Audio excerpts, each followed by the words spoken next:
O corpo de Francisco Varatojo foi ontem recuperado a 18 metros de profundidade por mergulhadores da Polícia Marítima, muito perto do local onde tinha desaparecido, ao largo de Sesimbra.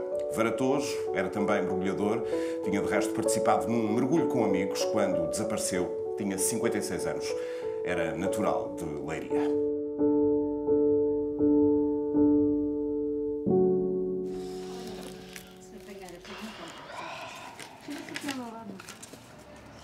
Este é o teu carro?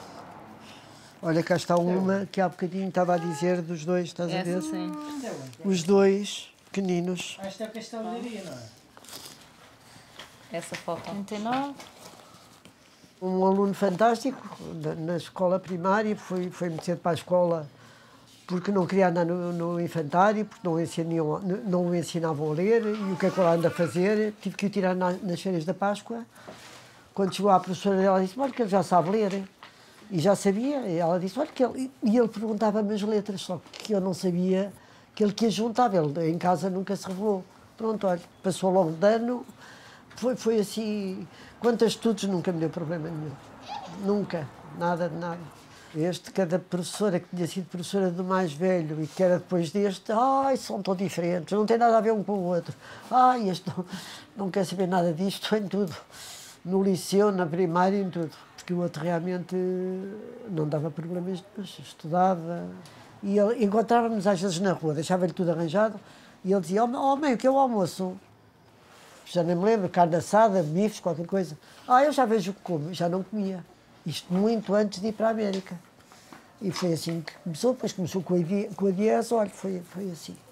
Como ele era bom aluno e assim, falámos se ele queria ir para medicina. Mas na altura ele entusiasmou-se, mas logo de seguida, não sei por quem é que teve conhecimento, que na América que havia uma coisa que lhe interessava, ele começou a dizer... Foi na Estufa Fria, que foi a um seminário do Michio Kushi. Mas ele a mim não me disse nada disso, olha. Ela só disse, vou ali a Lisboa, já vem. Não, ele ia tanta vez a Lisboa e depois começou a dizer, interessava-me ir para a América, e aí eu descansei, falei assim, olha, o puto agora vai já para a América, já ouviste, espera lá. Não me ralei nada com isso, nunca pensei que ele conseguisse. E depois tinha que ir a Lisboa, depois queria uma carta de chamada, depois nada resultava. E não me pergunto como é que resultou, porque chegou um dia à casa e disse, já tenho visto. Aí eu caí, aí eu fui-me abaixo, porque realmente nunca pensei que ele conseguisse o visto e conseguiu. Pronto, a partir daí acho que foi em janeiro ou coisa assim, lá vai ele para a América. A viagem pagamos, agora sustentar-te em dólares, não, porque eu não sabia se o colégio era pago, nós não conseguimos, Francisco, nós vivíamos do ordenado do pai. Não, pagas-me a viagem, não te rales com isso. De modo que lá foi, e lá esteve o tempo todo, e ele às vezes dizia, olha, vou tirar papéis da parede, e não sei, eu pintar a parede, era, sei lá, ele lá arranjou de modo de por lá estar, nunca lhe mandávamos dinheiro. Eu nunca me apercebi do valor, digamos, que ele tinha. O meu filho também não era pessoa para chegar aqui a dizer que tenho êxito, trabalho, ele fazia o trabalho dele e pronto, eu não... Pronto, não me apercebi nunca que a popularidade, a amizade que eu, às vezes lá no instituto acontecia, as pessoas lá, mãe, eu dou-lhe os meus parabéns. Houve um senhor qualquer que tinha um problema de coração, agarrou-se tanto a mim, lembro-me dele dizer, que tem aqui um filho que me tratou, que me curou, que não sei o quê, mas sei lá que era um senhor, pronto. E o ano passado sabia lá que há assim tanta gente, não fazia a menor ideia. Temos 2 anos de diferença. Isto, aliás, está a ser filmado na casa onde nós dois nascemos. Nascemos e crescemos aqui no quarto ao lado. Podemos ter na fisionomia ser parecidos, mas no resto era completamente diferente. O meu irmão, desde muito cedo, nasceu com o chip para aquilo que veio fazer na vida. Isso, se há predestinados para alguma coisa, ele nasceu predestinado para a vida que acabou por levar no futuro, que é curioso. Quando éramos novos, nós pensávamos que tinhas em casa, não sei, talvez um extraterrestre, um bicho raro, porque ninguém sabia lidar com aquilo. Era muito difícil porque ele era muito teimoso, muito obstinado com aquilo, não havia outra coisa que não fosse aquilo. Eu lembro-me de chegar a casa e a minha mãe continuamente ia seguidos a chorar, porque ela não conseguia lidar com aquilo naquela fase. Ele passou uma fase muito complicada, ele era muito obstinado. Aliás, ele sempre foi um bocado obstinado durante toda a sua vida. Ele põe um foco numa coisa e não vale a pena. A opção dele era a saúde através da alimentação, não sei onde é que ele começou a ler aquilo. Lembram-se dos produtos da Diese? Ele era só produtos da Diese, era óleo de fígado de bacalhau, tudo que fosse da Diese e daquilo, ele só lia sobre aquilo. A literatura dele era sobre aquilo até que ele descobriu que nos Estados Unidos é que faziam aquilo que cá não existia e foi para lá. E foi para lá muito cedo, sozinho, e aí foi um homem de força mesmo, agarrou-se ali sozinho e foi com um primo meu, que na altura o meu primo ao fim de pouco tempo, que era até mais velho, não se aguentou, veio-se embora, e ele manteve-se lá. Neste momento não posso precisar-se por 2, por 3 anos, mas ainda lá teve bastante tempo, e veio com o curso, que depois acabou por exercer toda a vida dele. Aquilo é intrínseco, nasceu com ele. Ele sabia exatamente o que queria desde os seus, não quero mentir, mas dos seus 9, 10 anos aquilo estava perfeitamente definido. A literatura era sobre aquilo, tudo o que estudava era sobre aquilo e não havia volta a dar. Por graça, ele sempre foi uma pessoa dedicada ao desporto, a tudo, e sempre teve aquela do correr e da saúde, sempre fez parte da vida dele. Então, às vezes, ele saía às 6 da manhã para ir correr e eu chegava às 6 da manhã devido à noite, porque o correr para ele já era a saúde. Então, quando chegávamos para almoçar, o meu pai dizia: isto aqui nesta casa não há meio termo. Este chegou às 6 da manhã, não foi? Chegaste ainda há bocado? Foi, ainda há bocadito. E o teu irmão acabou de foi-se levantar às 6 da manhã para ir correr. E isto era mesmo o dia-a-dia do meu irmão, porque ele só vivia para aquilo.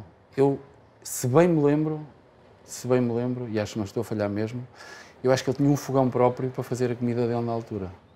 Pá, só que eu conheço. Com 14 anos, ou com 15 ou 16, com um fogão daqueles de camping gás, com arroz, que aquilo mais parecia uma coisa que eu nem digo, assim, uma coisa muito cinzenta.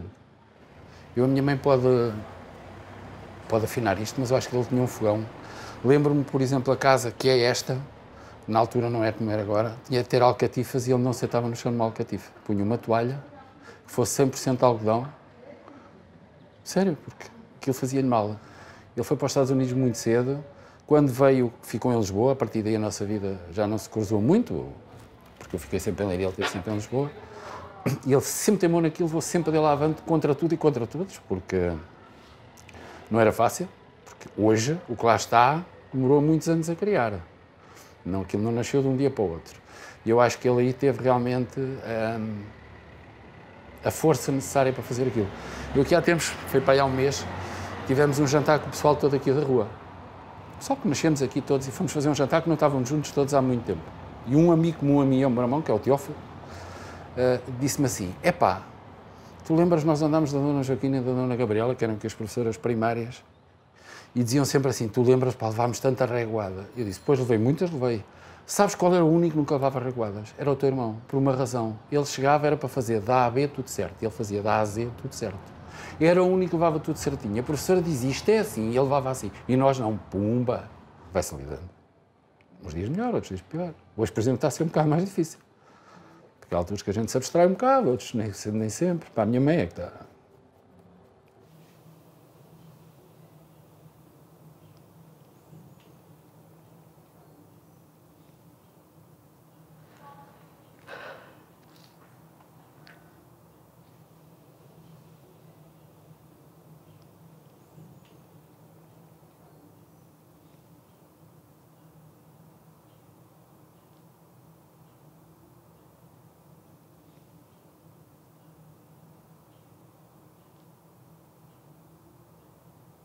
I think probably I first met Chico about 1981 in Boston.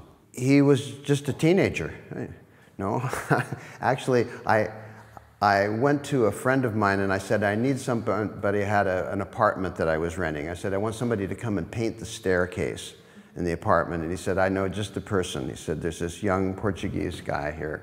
And so he sent him over to the apartment, and then Chico painted my staircase, and that's when I met him first. He established a reputation for himself in Boston, not only being the youngest, which everybody thought, you know, he was kind of cute, you know, because he was so young.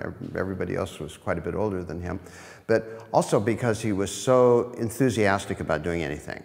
Right? No matter what anybody wanted done, Francisco was there, right? Ready to go, ready to work. And myself and other people called him the kid. Right? used to say, have you seen the kid around, you know, or is the kid available to do something?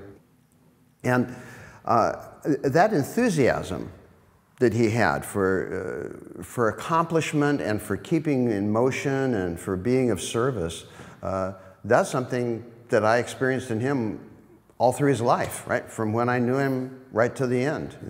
That incredible sense of commitment to life, you know, just moving things forward, you know. And one of the few people that I've ever met that I really can honestly say, I never met anybody that didn't like him. Francisco really personified macrobiotics. You know, I mean, we all have aspirations and we all have values and visions, right? But when it comes to, if I was to point to somebody and say, oh, that's what a macrobiotic person looks like, it was Chico. He established himself as a leader, you know, even though he didn't have a position in the community. He wasn't one of the people who had been around for a long period of time. But I think everybody knew that he was the future in a sense because his involvement was so total. You know, I mean, it wasn't just the activities of doing things because there was a lot of that always going on. You know, there was food businesses and bookstores and all sorts of different enterprises, and he hopped around between a lot of those and worked. But in terms of studies, you know, he was right there. He wanted to get involved with people and find out what their ideas were, you know, and he was a diligent student of Micho's. He was one of those people that had the intellectual curiosity to not only study well, but also question what he was studying, you know, in a really good way. You know, so I think that that's one of the reasons why he had such a close relationship with Micho. You know, there were only a few people really who could sit down with Micho and talk to him about macrobiotics and sometimes say, really? Are you sticking with that story?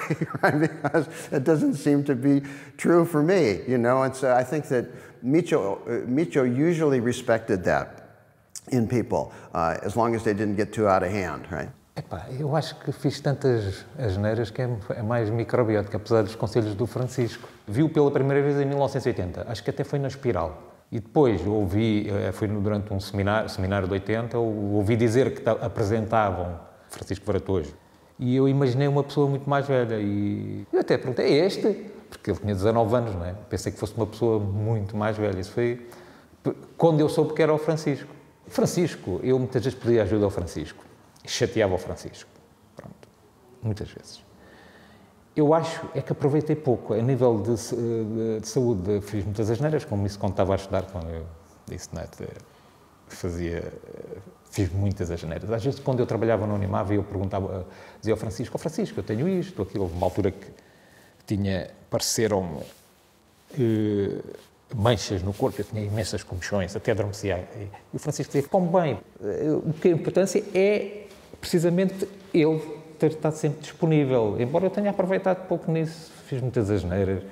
E ele era um miúdo cheio de ideias, de projetos na vida e vinha completamente fascinado com a possibilidade de contribuir para um mundo melhor e para mudar um pouco o paradigma do que era a macrobiótica nos anos 80. Na altura, o movimento macrobiótico era muito rígido e a dieta número 7 do Jorge Ozawa era o paradigma maior.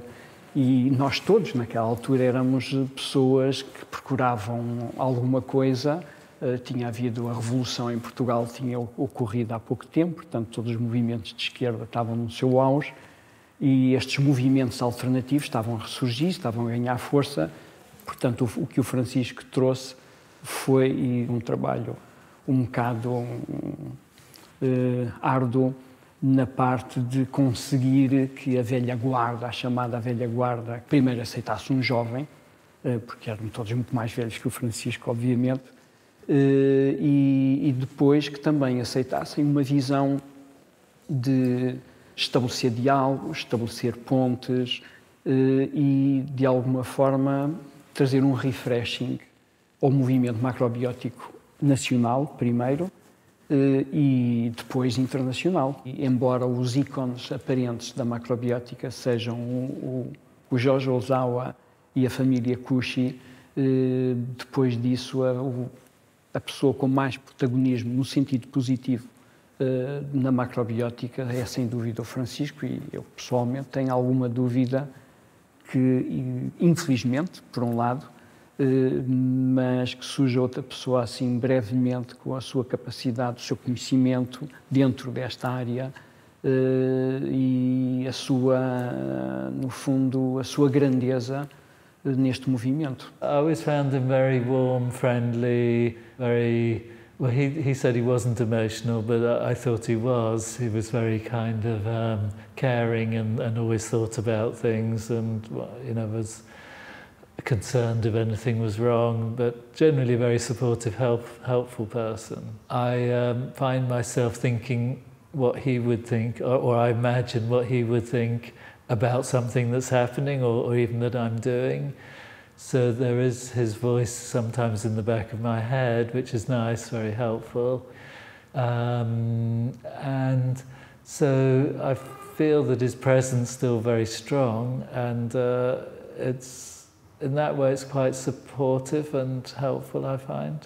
The first time I came back here, it was a bit of a sort of lump in my throat moment going into the office, and that was, and of course, you know, normally he'd be around in the breaks, and or on the day after, like today, we'd hang out a bit, and so. Pôr em palavras aquilo que se gosta do Francisco é difícil, porque de facto o Francisco era uma pessoa que reunia nele uma série de características que tu normalmente não encontras numa só pessoa, vais encontrando em várias pessoas. Ele, quando colocava a chave na porta, nós estávamos no escritório, nós sabíamos quando era o Francisco a entrar. Pela maneira como ele abria a porta, e depois o bom dia, e depois cumprimentava, dava um beijinho a toda a gente que estivesse lá. E depois era era uma pessoa muito inteligente, com uma grande capacidade cognitiva para aprender, para apreender, para relacionar. Sabia muito, muito de saúde. Eu conheci o Francisco quando ainda vivia em Leiria e ele tinha um programa na televisão, uma rubrica na televisão. E de alguma forma aquela pessoa cativava-me muito, as coisas que ele dizia faziam muito sentido. Eu lembro perfeitamente que vinha das aulas e gravava os programas em que ele estava e tirava apontamentos, porque apesar de ser um programa diário na televisão em que havia vários convidados, apenas o Francisco me despertava aquele interesse. O que eu penso sobre as constipações é um pouco diferente, digamos, da teoria vigente, ou seja, o paradigma médico moderno, ou seja, o modo de pensar corrente é de que as doenças, e particularmente doenças deste tipo, são provocadas por vírus. E há um determinado vírus, XYZ, que provoca uma constipação ou uma gripe e depois tem mutações sucessivas e é difícil, de alguma forma, resolver os problemas. A questão é assim, se bem que os vírus estejam presentes e os vírus sejam uma causa, okay, depende, na minha opinião, muito mais do meio interno do que propriamente do vírus. E todos nós baseamos, de um ponto de vista moderno, o que nós pensamos é que são os vírus que causam as doenças e que temos que arranjar qualquer forma, qualquer medicamento que destrua o vírus. Assim, é mais interessante, na minha opinião, fortalecer o meio interno. Havia um contemporâneo de Pasteur, chamado Claude Bernard, que disse, sim, os vírus existem e os vírus podem ser letais, mas mais importante ainda é o nosso meio interno, o que ele falou na gíria técnica le milieu intérieur, que tem a ver com a qualidade do sangue e a qualidade da linfa. E é mais esse meio interno que devemos tratar. É assim, um vírus por si é tão perigoso como uma pistola carregada. Okay? Assim, a pistola carregada só se torna mesmo perigosa quando carregamos no gatilho.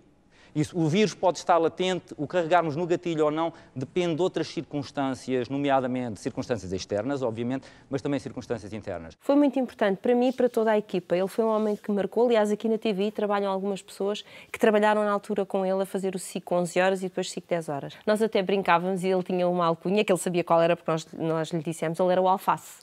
Porque como ele vinha sempre defender a alimentação saudável e falava muito nos legumes, etc., nós brincávamos, dizíamos, Francisco, tu para nós és o alface. E ele sabia disso. E foi um homem que eu acho que começou a despertar o público em geral para esta consciência que é a importância da nossa alimentação. O nosso alimento dita muito da nossa saúde. E eu aprendi muito com ele. No que toca à medicina moderna, que erradamente é chamada de tradicional, porque não é tradicional, é moderna, é um ponto de vista diferente, sim, é um paradigma diferente, sim. E as diferenças são precisamente estas diferenças de que estamos a falar. Sendo que uma grande, e já agora que tenho a oportunidade de falar nisto aqui, uma grande é que a medicina, porque eu tenho imenso respeito e que acho que funciona extraordinariamente bem em situações agudas e em situações de emergência, é, no entanto, completamente devotada ao estudo da doença, sem fazer muito esforço para perceber a saúde. Ou seja, a prática médica não é uma prática para produzir saúde, é uma prática para lutar contra as doenças. Isso é um paradigma muito diferente do meu. Eu acho que mais importante do que erradicar doenças, o que se tem que fazer em algumas situações, é mesmo produzirmos saúde. E produzir saúde é diferente de tratar doenças. E se nós encestássemos mais fortes nesse sentido, garantidamente que tínhamos muito melhor saúde, gastávamos muito menos dinheiro, uma vez que estamos em período em que o dinheiro parece ser uma questão muito séria e as pessoas se sentir-se-iam muito melhor também. Passa também por um aspecto importante, é de que as pessoas pensam que adoecem por acaso, ou adoecem por um vírus qualquer que vem de um país ou de uma minoria que não se gosta, ou por genética, e se isso é verdade em algumas doenças, por acaso acho que a porcentagem que até é pequena, se isso é verdade para alguns problemas, para a maioria dos problemas de saúde modernos, mas a causa principal é a alimentação, o estilo de vida, e a maior parte dos estudos corroboram isso. Eu já tinha visto o Francisco em programas de televisão. Não estava muito aberto ao universo da macrobiótica, não tinha rigorosamente nada contra, mas simplesmente era um assunto que me passava ao lado. E antes de o conhecer, eu devo dizer que eu temia encontrar-me com uma espécie de nazi da saúde. Eu pensei, ele se calhar vai ser super severo comigo, ele vai olhar para mim e vai dizer: mas quem é esta massa de gordura que está aqui à minha frente? E na verdade não foi isso que eu encontrei, e foi alguém com quem eu senti logo uma empatia imediata. Encontrei um tipo incrivelmente bem disposto e zero capaz de fazer julgamentos sobre o que quer que fosse das outras pessoas. E é um facto que, de cada vez que eu como a comida que o Francisco me iluminou e me trouxe à minha vida, eu fico genuinamente mais bem disposto. O sorriso dele, a alegria. Não havia problemas. Este homem vive sem problemas nenhuns, de certeza. Foi uma das coisas também que me fez pensar muitas vezes. Fazia caminhada. Eu chegava aqui por volta das 8, 8h15, já leia ali em calças a correr. E dava-nos bons dias sempre. Sempre. Ele estava a descarregar as malas do carro, a primeira coisa era vir aqui à mercearia cumprimentar-nos. Começámos também, eu tive uns problemas renais, eu sou um transplantado de um rim, e há 20 anos aconselhei-me com ele também. E ele deu umas suas dicas que comecei a praticar, não é? Interessei-me pela macrobiótica porque tive um problema de saúde que não consegui tratar na medicina convencional. E um dia vim a uma consulta, eram 7 da tarde, e vim em desespero total e pronto, bastaram 2 horas. Tive 2 horas de consulta, uma hora e meia, era a primeira consulta do Francisco, sempre durava um bocadinho mais. Resolveu-me o problema, de uma maneira brutalmente simples. E aquilo começou-me a fazer lógica. Aquela hora e meia foi brutal, porque, não sei, parece que encaixou qualquer coisa e foi aí que comecei a interessar-me para tentar entender todas aquelas coisas, ingredientes que ele me tinha recomendado, que eu não fazia ideia do que eram, e comecei a interessar-me pela macrobiótica. Ele era muito carismático e tinha essa energia acolhedora das pessoas irem perguntar-lhe coisas constantemente. Ele parecia um artista rock, às vezes. Quando acabávamos as aulas, havia mesmo assim um enxame de abelhas que iam ter com o Francisco sempre. Até era difícil, às vezes, conseguir falar. E às vezes gostava-me, porque achava que aquilo podia eventualmente ser cansativo. Obviamente que sim, que eu tinha sempre muitas perguntas. Ele sabia tanto. Mas eu tinha gosto em convivência. Eu, às vezes, tentava falar com ele sobre coisas que não tivessem a ver com a macrobiótica. Às vezes falávamos de cinema, de séries de televisão. Ele adorava séries de televisão. Dava mesmo gosto de falar com ele sobre todo o tipo de coisas. E fazê-lo rir. Eu tinha um gostinho especial. Eu achava piada em dizer assim, piadas parvas, porque ele ria-se muito. Pode acontecer a qualquer mestre, de repente, desaparecer. Não é? Geralmente, os mestres procuram que o seu legado, de certa maneira, vá sendo assegurado pela forma como ensinam. No caso do Francisco, o que eu vejo é que esse legado, de certa maneira, foi sendo... digamos, eu não vejo o Francisco como um guru, não vejo o Francisco como, apesar de ele mobilizar massas, não é? Não o vejo como um guru, vejo mais como aquela pessoa que nos apresentou uma forma de estar e que, de certa maneira, segundo os nossos recursos, nós podemos... Ele não disse faz assim, não. Ele disse, tu tens estes recursos, faz, realiza o teu sonho. Geralmente, quando o mestre desaparece, o aluno tem a obrigação ou tem, eventualmente, a missão, numa perspectiva oriental, será a obrigação, a missão, num aspecto ocidental, será, tem, eventualmente, a escolha, sim ou não, de manter esse conhecimento vivo, para não deixar morrer aquilo que o mestre, de certa maneira, ou que o professor eventualmente estudou, não é? E, se possível, inová-lo, não é? Se possível, inovar e adicionar o seu cunho. Essa, eventualmente, é a visão, talvez, oriental do que acontece quando o mestre desaparece. Não é? Ele era mesmo o walk the talk, ou seja, ele, aquilo que dizia, aquilo que falava, era aquilo que ele fazia na vida dele, ou seja, ele não ia para uma aula dizer que se devia fazer para a esquerda ou para a direita e depois na vida dele fazia aquilo que lhe apetecia. Não. O que ele dizia numa aula, o que ele dizia às pessoas nas consultas, era de facto aquilo que ele fazia depois na sua vida, portanto, coerente com ele no seu dia-a-dia, com tudo aquilo que ele ensinava e com tudo aquilo que ele partilhava connosco. Isso não tenho dúvida nenhuma. Relativamente agora a esta obra incrível que ele fez aqui, um pioneirismo, uma capacidade empreendedora, uma confiança, a convicção de que aquilo que estava a fazer e que ergueu de admirável era realmente para servir o bem das pessoas, e era. Guardo também a sua lúcida serenidade, porque era lúcida serenidade porque ele não era um homem com nervo, mas ao avaliar as situações era realmente uma grande serenidade. Francisco enfim, animado pelo espírito dos sábios taoístas e confucianos, para quem o saber não é um saber que se tem, mas é um saber que se é. O sábio transforma-se no saber que adquire. Também para o Francisco, o saber que tinha era o saber que era. I'm very sad to hear. I heard the story. He invited me to Portugal to speak. I think about 3 years ago, I believe. And I could just, I mean, it was the first time I met him, but he was a very kind, compassionate, sincere person. And I was really pleased to be there. I have been involved to some extent with the whole food and plant-based community for many years. So he was, his name was so well known and so important, to that community. And when I heard the story, I was really very saddened. O Francisco era um indivíduo fascinante. Dentro da área profissional dele, para além do Francisco como pessoa, dentro da área profissional, acho que era, de facto, uma pessoa excepcional a nível do diagnóstico, principalmente do diagnóstico e da comunicação e do conhecimento, não só dentro do parâmetro do que se considera a macrobiótica, mas da capacidade de fazer pontes com uma abordagem científica e tornar ao mundo ocidental mais científico a compreensão da macrobiótica. Por estranho que pareça, hoje em dia a comunidade está-se a aproximar muito mais destes paradigmas do que estaria nos anos 80, que era quase rejeitado. Mas, de facto, o Francisco, na parte do diagnóstico, era fora de série.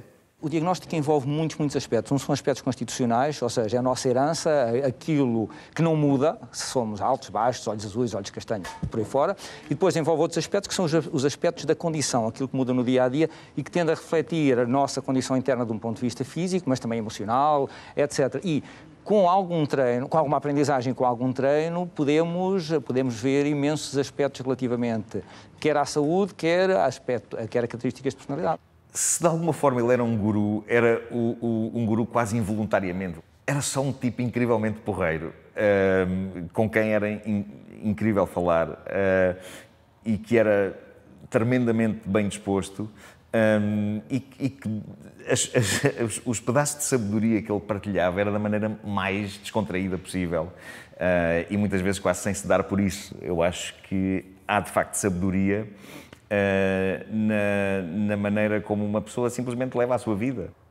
Na verdade, ele queria era dançar. Eu lembro do empenho dele, o empenho dele na escolha da playlist era tão empenhado como no dia seguinte a falar sobre a influência de alguns alimentos em determinadas doenças. Tudo para ele era, de facto, esta mistura de leveza e profundidade.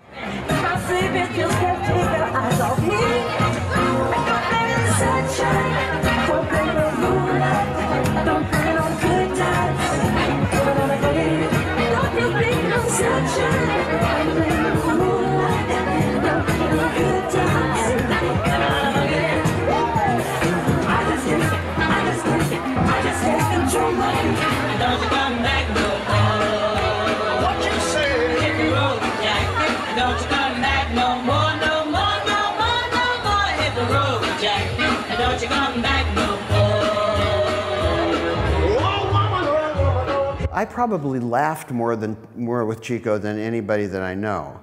But he was a terrible joke teller. Right? You know, it wasn't about jokes, you know, and I can't remember jokes.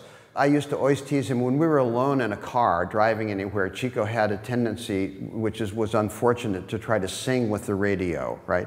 And I don't know if you ever heard him sing, but he had a terrible voice, right? He was a terrible singer, but he was always enthusiastic, and he would like get into these songs, and it didn't make any difference whether it was Frank Sinatra or Bruce Springsteen, you know? He'd get into singing and being passionate and say, oh, stop it, you're hurting my ears, you know, this is terrible.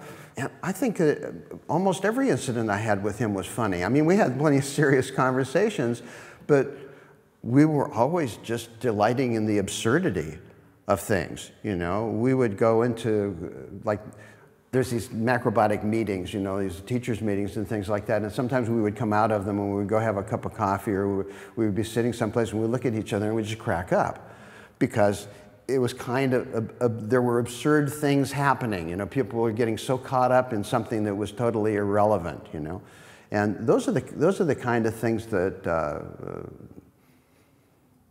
brought joy, right? A história de como eu conheci o Francisco é engraçada. Se calhar não é engraçada para mim, pelo menos. Eu estava no carro, lembro-me perfeitamente com o Henrique, que agora é o Janeiro, e eu estava a dizer, não tenho nada para fazer nesta semana, é de agosto, e tu o que é que vais fazer? Ele disse, olha, vou tocar a um festival, assim, é um bocado esotérico e tal. E eu, não gosto muito destas coisas. E ele disse, não, pá, mas acho que aquilo é giro, é no meio assim da natureza, não se faz nada, tipo, tu sais da cidade e estás completamente livre. E eu vou lá tocar com o Pedro Dias, que toca guitarra portuguesa. E eu disse, se calhar mete-me aí a ver se consegues levar-me também, de infiltrado. E então ele ligou, deve ter ligado, não sei se à Joana, não sei quem é que estava a programar, e pediu, é possível levar mais um gajo, cantor, e toca um bocadinho de bateria, e lá aceitaram. E então lá fomos nós os três, naquela viagem enorme até ao norte, e chegámos lá e eu conheci o Francisco logo ao início, acho eu. E depois, claro, que lhe contei que tinha uma doença, e ele disse, o quê? Mas tu tens essa doença e comes carne? Lembro-me, foi perfeitamente isso que ele disse, como se fosse completamente impensável. Depois tivemos uma reunião enorme, assim, os dois sentados, e ele dizer-me, olha, que tu podes melhorar muitíssimo a tua qualidade de vida só com o que tu comes. Eu achei uma parvoíce, não acreditei nada naquilo. E depois voltei e disse, este gajo já trabalha há uns anos nisto, se calhar ele sabe mais ou menos do que é que está a falar. Então vou experimentar ser vegetariano, pelo menos. Porque ele tinha-me dado uma lista enorme de coisas que eu não podia comer, ou coisas que eu deveria comer, e eu disse, não vou fazer isto tudo, senão vou ser infeliz, mas vou experimentar algumas coisas. E eu estava na altura já para fazer um transplante, já a preparar-me para fazer um transplante, e fiz isso que ele me disse, de algumas coisas, deixei completamente a carne, todo o tipo de carne, os ovos, o queijo, deixei o queijo, que foi difícil, sonhava com queijo na altura. Sonhava, tinha muitos de sonhos que estava a comer queijo e a dizer, agora estou a comer queijo. Não pode ser, Francisco vai se chatear. E pronto, deixei isso. E um ano, ou meio ano depois, eu fui ao médico em Coimbra, na altura eu estava a ser seguida em Coimbra, fiz lá as provas todas deles e ela disse, mas tu já não estás em zona vermelha, tu estás em zona amarela, já não precisas por agora não precisas do transplante. E eu fiquei completamente bem, liguei ao Francisco a chorar, a dizer obrigado, obrigado. E ainda cada vez que o via ainda me dava vontade de chorar, eu sentia que ele era como um salvador, na verdade, ele é que merecia o nome. Amor, yo sé que quieres llevarte mi ilusión. Amor, yo sé que puedes también llevarte mi alma. Pero ay, amor, si te llevas mi alma, llévate de mí también el dolor. Lleva en ti todo mi desconsuelo y también mi canción de sufrir. Ay, amor, si me dejas la vida, déjame también el alma sentir. Si solo queda en mí dolor y vida, ay, amor, no me dejes vivir.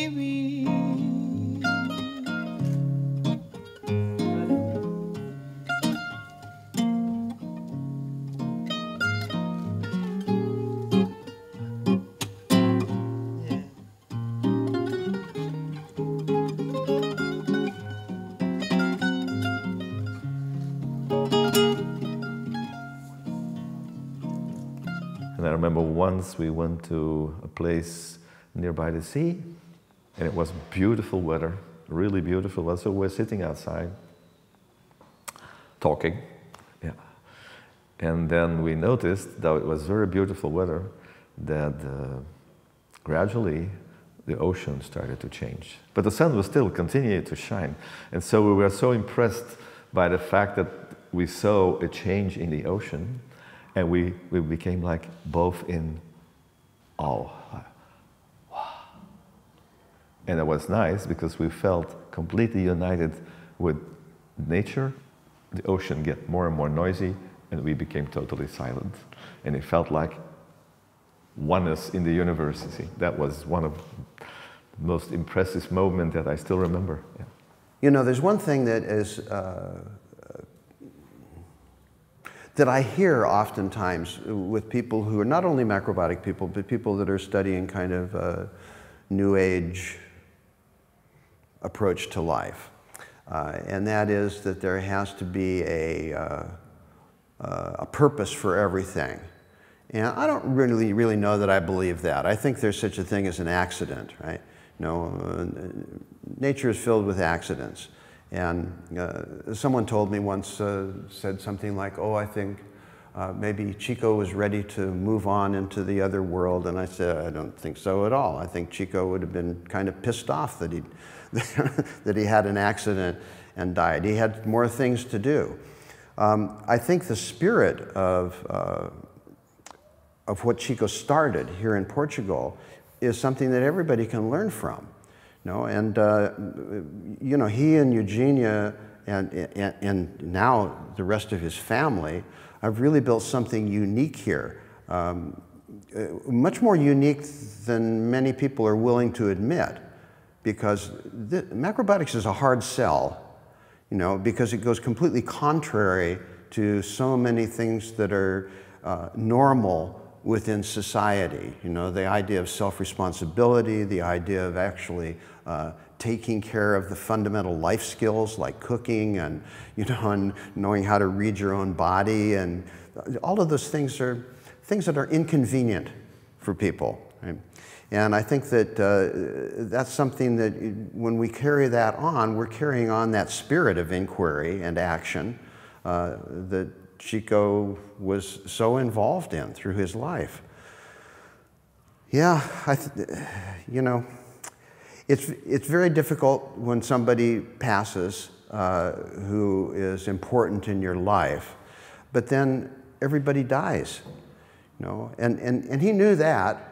I knew that because we actually talked about death a few times, you know, and I know that he understood that in the sense that you have to be ready at any moment to leave, right? You know, without too many regrets, right? You know, you're always like, your death is always imminent in your life. And I think that, I mean, it's just an honor to be able to know somebody that was as wonderful as him.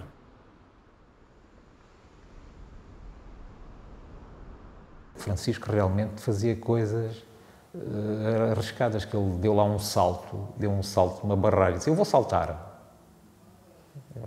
E saltou. Mas na altura já dava para perceber que ele era uma pessoa, sendo magro e baixo, era uma pessoa que se... Depois, como eu vim a verificar, né, mete-se em cima de uma bicicleta, de uma moto, parapente, dá saltos. E depois mergulho, né? Aquela fatalidade. É muito estranho. Às vezes estou aqui a trabalhar e olho para a fotografia, ou estou a fotografia, está espalhada em toda a parte, né? E é muito estranho. A pessoa não...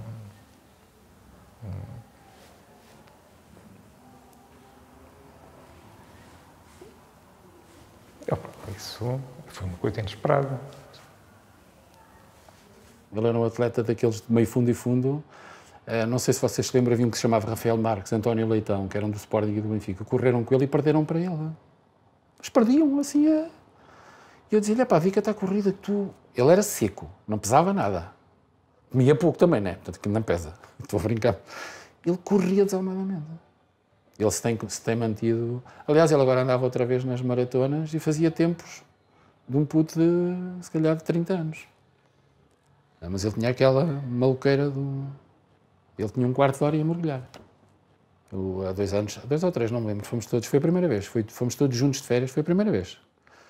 Eu, ele, a Eugénia, a minha mulher, o meu filho, os filhos dele, fomos todos juntos para a Croácia. Ele assim que se apanhou, foi em Dubrovnik, assim que chegámos, porque até lá não teve tempo. A primeira coisa que fez foi ir a um centro de mergulho e, passado um bocado, já andava dentro da água.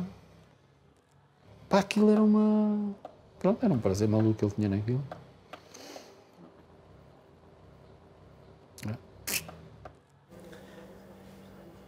Eu peço desculpa, mas eu fiquei sensível. E é para ficar da situação que ocorreu na vida do Francisco.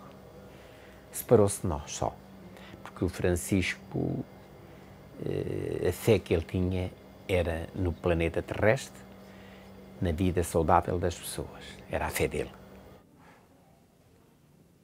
A partir do momento em que nós conhecemos aqueles ambientes, aquela luz, aquele silêncio, aquela vida que é indiferente à nossa existência. É a natureza a funcionar sem filtros, sem intervenções. Muitas vezes conversamos sobre como é possível a natureza produzir aquelas coisas. E não é só estética no sentido plástico, mas também é estética no sentido coreográfico, se quisermos, porque há ali cores e movimentos que parece que foram afinados para ser assim e nós, pelo menos parece que ninguém ensinou aos peixinhos a nadar daquela maneira, mas vimos coisas extraordinárias, desde coisas de uma beleza suave, a coisas de uma agressividade muito intensa, sei lá, ver um um atum a caçar. É uma coisa que nós não interferimos. Não fomos nós que pedimos, olha, caça lá um bocadinho. E nós apreciávamos em conjunto essas coisas. E ao mesmo tempo eu tenho a sensação que seria recíproco. O facto de estarmos juntos permitia-nos apreciar aquilo não só ali como depois. Poder conversar, porque lá não se conversa. Das coisas boas que tem o mergulho é a nossa conversa não interfere com o apreciar do momento, mas depois a seguir podíamos conversar. Podíamos, pá, tu viste aquilo? Como é que é possível? Tem um ar mesmo fascínora.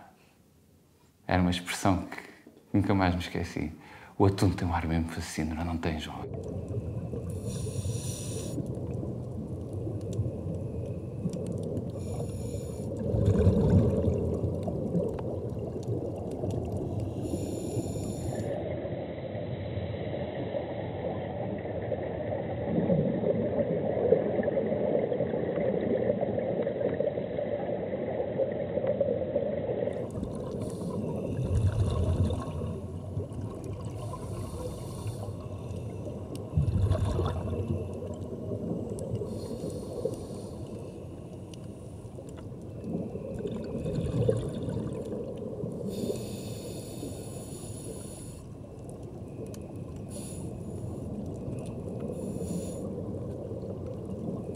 Penso nele todos os dias, como penso que ele faria.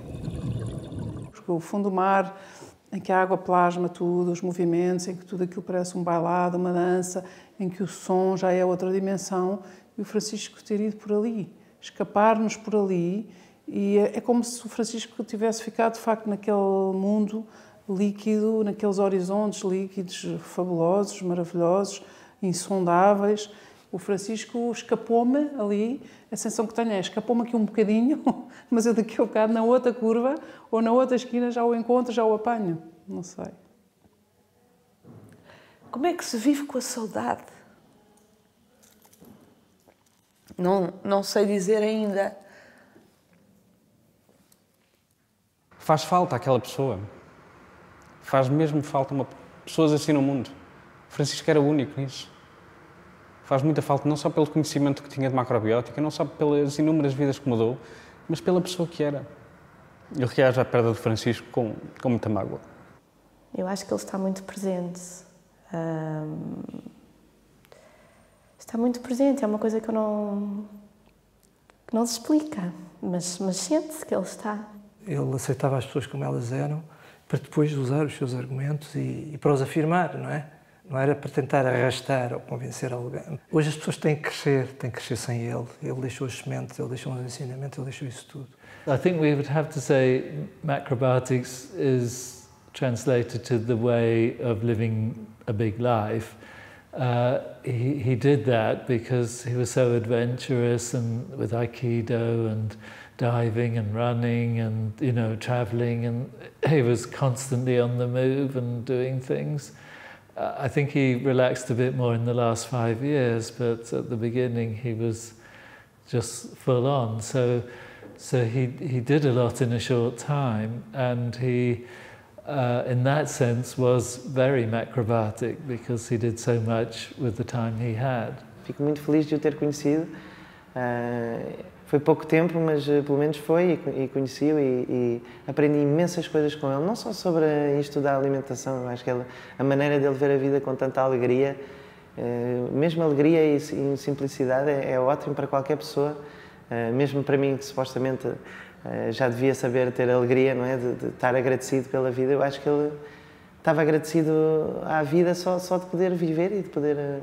e a relação dele com a família. Eu sempre pensei que ele era um exemplo de uma família que eu gostava de ter, a família deles era a família que eu gostava de ter. Não só a relação conjugal, ele e a Janinha, eu achava a coisa mais bonita, como a relação com os filhos. E sempre pensei, um dia que eu tiver uma família, gostava que fosse assim. Eu sempre os defini como sendo uma das famílias mais incríveis que eu conheci em toda a minha vida. Aquilo é uma super família. São tipo os Incredibles da Pixar.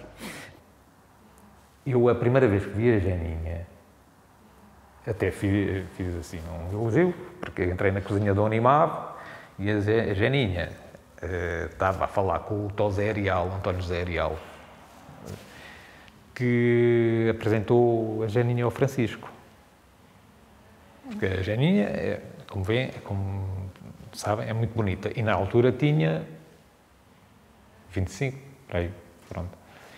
E ela então vinha com uma saia um pouco acima do joelho. E ela tem umas pernas musculadas. E depois é muito bonita. A Francisco deve ter dado logo por isso. E um dia eu estava deitado em casa e o Francisco entra no quarto, já às tantas da manhã, e diz: Artur, eu tenho uma nova namorada. Não foi neste tom. Eu também não consigo. Não foi neste tom. A Janinha, indissociável do Francisco, pela sua afinidade, pela afinidade entre ambos, eu diria até pelos sonhos de ambos. E, portanto, olha, temos ao pé de nós fisicamente a Janinha e temos, de facto, essa memória do Francisco. Para nós o tempo parou. Nessa manhã ele veio despedir-se ao quarto, assim, quase a correr para o mergulho, e deu-me um beijinho e disse: tenho saudades. Tenho saudades dele. Tenho saudades dele.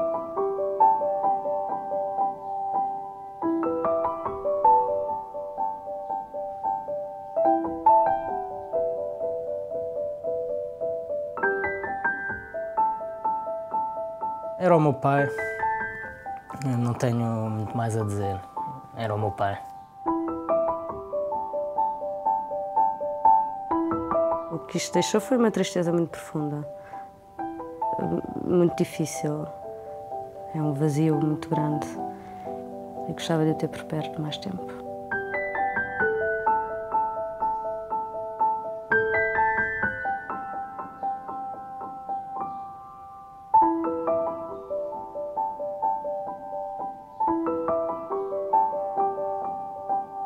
Tenho saudades de ouvir abrir a porta de casa. Mas são coisas simples. Tenho saudades da presença dele.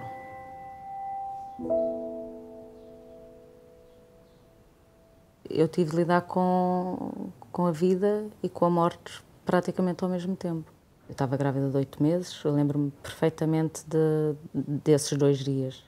E no dia em que soubemos foi um choque muito grande, e no dia a seguir eu fui para a maternidade e a Mimi nasceu.